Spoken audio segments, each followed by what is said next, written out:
Question number 28 28 number का प्रश्न आइए रीड करते हैं। शिवा लिमिटेड ने 1 जनवरी 2017 को एक प्लांट 5 लाख रुपए में खरीदा। 30 जून 2018 को प्लांट के अप्रचलित हो जाने से इसे 2 लाख रुपए में बेच दिया गया। हास 10% प्रतिवर्ष की दर से स्थायी किस पद्धति द्वारा लगाया जाता है। खाते प्रत्येक वर्ष 31 दिसंबर को बंद किए जाते हैं। प्लांट खाता और हास आयोजन खाता बनाइए। Shiva limited purchase a plant for ₹5 lakh on 1st January 2017. On 13th June 2018, the plant became obsolete and was sold ₹2 lakh. Depreciation is provided at a 10% per annum on fixed installment method. Accounts are closed each year on 31st December.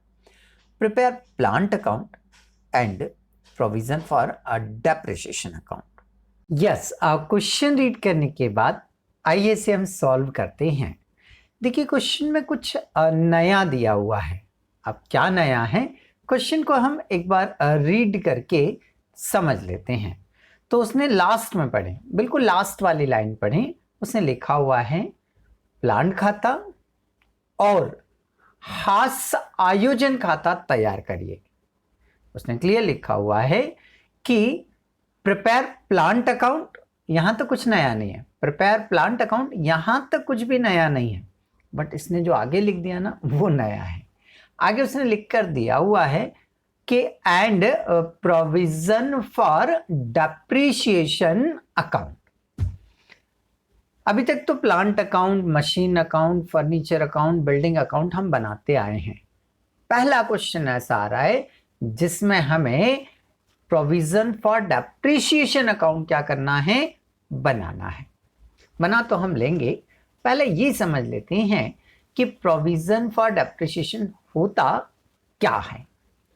देखिए जब भी वो provision for depreciation account बनाने को लिख रहा है, इसका मतलब ये होता है कि जितना डेप्रिसिएशन हमें लगाना है ना, जितना डेप्रिसिएशन हमें लगाना है वो डेप्रिसिएशन प्लांट अकाउंट में नहीं लिखा जाएगा। जितना डेप्रिसिएशन लगाना है हमें वो डेप्रिसिएशन प्लांट अकाउंट में नहीं लिखा जाएगा। उससे एक अलग से अकाउंट बनाएंगे डेप्रिसिएशन का, मतलब प्रोविजन फॉर डेप्रिसिएशन का। और उस अलग से जो अकाउंट बनाएंगे ना, उस अकाउंट में उसे क्या किया जाएगा, लिखा जाएगा। क्या करना है, अभी तक हम जो भी सवाल करते थे उसमें प्लांट अकाउंट या मशीन अकाउंट जब बनाते थे तो इस क्रेडिट साइड में हम डेप्रिसिएशन लिखते थे।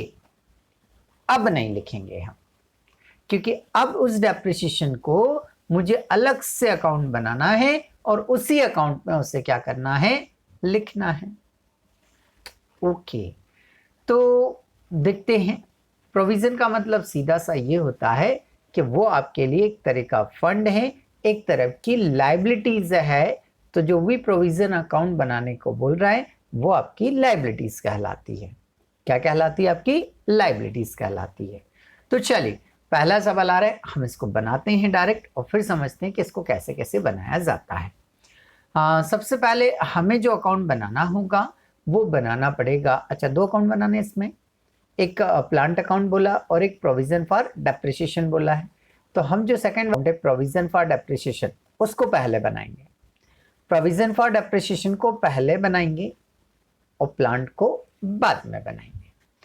तो चलिए हम स्टार्ट करते हैं। सबसे पहले हमने नाम लिखा प्रोविजन फॉर डेप्रिसिएशन अकाउंट, ठीक है। Debit, credit, date particular amount, date particular amount. Column वैसे के वैसे ही रहते हैं, कॉलम में कोई चेंज नहीं है। ओके, अब हमें डेप्रिसिएशन लगाना है तो इस अकाउंट में केवल डेप्रिसिएशन का अमाउंट लिखना है हर साल। इस अकाउंट में केवल डेप्रिसिएशन का अमाउंट लिखना है। अच्छा, डेप्रिसिएशन का अमाउंट जब मैं प्लांट अकाउंट में लिखता था तो क्रेडिट साइड में लिखता था। डेप्रिसिएशन का अमाउंट मैं क्रेडिट साइड में लिखता था, तो यहां भी मैं कहां लिखूंगा, क्रेडिट साइड में ही लिखूंगा। डेप्रिसिएशन लगाने की डेट क्या होती है, बोले सर 31 दिसंबर। 2015 से हमारा क्वेश्चन स्टार्ट है, तो 31 दिसंबर 2015 बाय डेप्रिसिएशन अकाउंट। अब डेप्रिसिएशन का अमाउंट कितना आएगा, क्वेश्चन को पढ़िए, वहां से पता चल जाएगा आपको। 5 लाख का अमाउंट है, ये हमने किया है यहाँ पर कैलकुलेशन। 5 लाख का अमाउंट है, 10% आपको डेप्रिसिएशन कैलकुलेट करना है, कितना होता है आपका 50,000। तो ये 50,000 उठाकर यहाँ पर क्या करेंगे, हम डेप्रिसिएशन के नाम से लिख देंगे, बस और कुछ नहीं आता है। कंप्लीट हो गया 1 साल का अकाउंट। हाँ, 1 साल का कंप्लीट हो गया ये। अब क्रेडिट साइड में तो क्या क्या आ गया, डेप्रिसिएशन। डेबिट में क्या आएगा, बैलेंस सीडी। जो कम पड़ता है फिर उसको किस नाम से लिखते हैं हम, बैलेंस सीडी। तो 31 दिसंबर 2015 को ये लिखा हमने, टू बैलेंस सीडी। अमाउंट कितना, 50,000, ये 50,000। 1 साल कंप्लीट हो गया। टोटल लगा दे दोनों साइड का, डेबिट की टोटल 50,000 और क्रेडिट की भी टोटल 50,000, बराबर हो गया।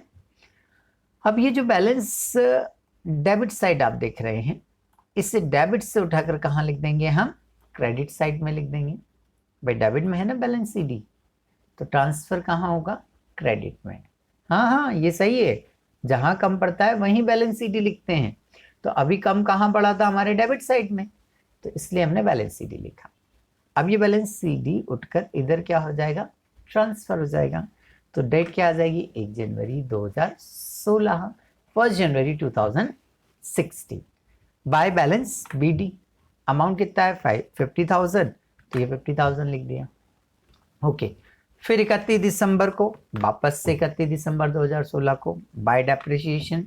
कितना फिक्स से है, कौन सी मेथड से करना है, फिक्स से करना है। देखो चेक करो कौन सी मेथड से करना है, फिक्स इंस्टॉलमेंट मेथड से।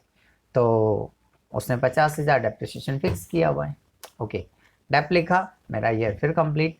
अब क्रेडिट की टोटल कितनी हो रही है आपकी, 1 लाख रुपीज़ हो रही है, और यही टोटल उठकर यहाँ पर किस नाम से आ जाएगा, बैलेंस सीडी। तो 31 दिसंबर 2016 को बैलेंस सीडी कितना अमाउंट हो रहा है, 50 1 लाख रुपए। तो यहाँ बैलेंस सीडी में अमाउंट कितना आ जाएगा, 1 लाख। कंप्लीट, दोनों साइड की क्या लगा देंगे, टोटल लगा देंगे, 1 लाख और 1 लाख। 2 ईयर हमारे कंप्लीट हो गए। 3rd ईयर में सेम प्रोसेस, ये बैलेंस सीडी यहाँ आकर क्या हो जाएगा, आपका बैलेंस बीडी हो जाएगा। तो 1 जनवरी 2017 डेट आएगी, ये लिख दिया, बाय बैलेंस बीडी। 1 लाख है तो 1 लाख लिख देंगे हम, ये लिख दिया हमने। फिर से वापस से डेप्रिसिएशन लगाना है। डेप्रिसिएशन की डेट क्या होती है हमेशा, 31 दिसंबर को, ये लिख दिया हमने। बाय डेप्रिसिएशन कितना अमाउंट फिक्स है, 50,000, 50,000, 50,000, 50,000, 50,000 और 50,000, तो ये लिखा 50,000। अब डेबिट क्रेडिट की टोटल ज़्यादा है और डेबिट में तो कुछ है ही नहीं, तो ये डेबिट में किस नाम से आ जाएगा, बैलेंस सीडी के नाम से। डेबिट में किस नाम से आएगा, बैलेंस सीडी। 31 दिसंबर 2017 को टू बैलेंस सीडी। 50,000 और 1 लाख टोटल मिलाकर कितना हो गया, 1,50,000। दोनों तरफ की टोटल क्या हो जाएगी, बराबर 1,50 और 1,50,000। क्लियर है। अब क्या करेंगे हम, ये जो बैलेंस सीडी है इससे नेक्स्ट ईयर में क्या कर देंगे हम, ट्रांसफर। तो चलो 1 जनवरी 2018 बाय बैलेंस बीडी, अमाउंट 1,50,000, 1,50,000। अब देखिए 2018 में शायद उसने सेल आउट कुछ कर दिया है, तो लिखा उसने 30 जून 2018 को प्लांट को अप्रचलित हो जाने के कारण बेच दिया गया, 30 जून को बेचा। मैं तो फिर इसमें बेचने का, इस अकाउंट में बेचने का कोई रोल ही नहीं है, इसमें लिखना ही नहीं है अपने को, इस अकाउंट में नहीं लिखना है। प्रोविजन फॉर डेप्रिसिएशन में हमें सेल की एंट्री नहीं करना है, हमें बस डेप्रिसिएशन की एंट्री करनी है। तो 1 जनवरी को बैलेंस है और क्वेश्चन में लिखा 30 जून को सेल आउट कर दिया। जनवरी, फरवरी, मार्च, अप्रैल, मई और जून, 6 मंथ हो रहे हैं। कितने मंथ हो रहे हैं, 6 मंथ हो रहे हैं। तो 6 मंथ का 6 महीने का क्या निकाल देंगे हम, डेप्रिसिएशन, और वो डेप्रिसिएशन लिखेंगे। बस डेप्रिसिएशन का अलावा कुछ नहीं लिखते हैं इसमें, ठीक है। तो 6 मंथ का डेप्रिसिएशन निकालना है, तो पहले तो डेट लिख लें हम, 30 जून, तो ये लिखा हमने 30 जून बाय डेप्रिसिएशन। अब 6 मंथ का कैसे निकालेंगे, तो साल भर का डेप कितना है, 50,000, तो 50,000 का 6/12 किया, 50,000 का 6 बाय क्या किया हमने 12, 6 से गुणा और 12 से भाग। तो ये 6 महीने का डेप्रिसिएशन कितना आ गया आपका 25,000। तो यहाँ लिख देंगे हम 25,000। टोटल लगाएंगे 175 हो रहा है, क्रेडिट का ज़्यादा है, क्रेडिट का ज़्यादा है और डेबिट का क्या है कम। तो जो डिफरेंस आ रहा है उसे यहाँ पर 30 जून को ही है ना, यहाँ पर 30 जून को, क्योंकि 30 जून हमारी खत्म है, इसके बाद अकाउंट नहीं बनेगा। To plant account, balance CD नहीं, अभी तक balance CD balance CD balance CD लिख रहे थे, अब आखिरी साल है, आखिरी साल है, बेचने वाला ईयर है, तो यहाँ क्या लिख देंगे टू प्लांट अकाउंट लिख देंगे। कितना टोटल हो रहा है 1,75,000, 1,75,000। तो यहाँ भी कितना आ जाएगा 1,75,000 कंप्लीट। दोनों साइड की टोटल लगा देंगे 1,75,000 एंड 1,75,000। क्लियर है। तो हर साल यहाँ balance CD balance CD balance CD और आखिरी साल में क्या लिखना हमें प्लांट अकाउंट, क्योंकि ये जितना प्रोविजन का डेप्रिसिएशन का प्रोविजन है ये पूरा का पूरा ऐसे कहाँ ट्रांसफर हो जाएगा प्लांट अकाउंट पे। तो आखिरी वर्ष में बैलेंस सीडी नहीं लिखना है, प्लांट अकाउंट लिखना है। अच्छा, बैलेंस सीडी इसलिए भी नहीं लिखना है क्योंकि हमने प्लांट को सेल कर दिया, अब ये डेप आगे ट्रांसफर नहीं होगा, ये डेप्रिसिएशन का अमाउंट आगे ट्रांसफर नहीं होगा, क्योंकि जिस प्लांट पर हमने डेप्रिसिएशन लगाया है ये प्लांट ही हमारे पास से क्या हो जाएगा सेल हो जाएगा, इसलिए उसको बैलेंस सीडी के नाम से अब नहीं लिखना है। क्लियर।